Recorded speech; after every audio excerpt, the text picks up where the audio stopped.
واحنا في البترول، لا بيقولوا لا ده في حاجه بتحصل في مصر. مظبوط.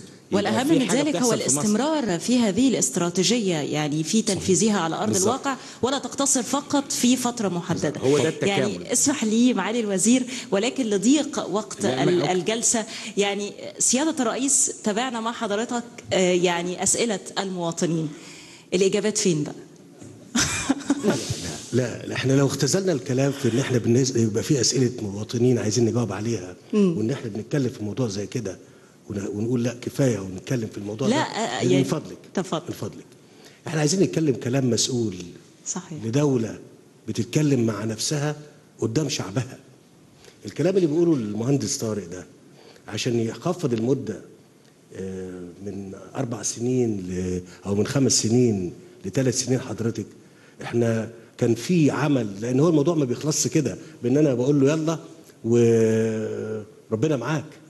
لا وانا بقول الكلام ده للمصريين، ده المتابعه اليوميه لهذا الامر بيتم في ال 15 كيلو اللي تاخده على في منطقه الجميل، وعمليه اكتر من 15,000 حامل خرسانه بيتعمل في الارض ديت، عشان احنا، لان انا كان كلمتي ليهم انا مسؤول امامكم ان انا اغطي كل المطالب اللي انتم عايزينها عشان تنفذوا المشروع.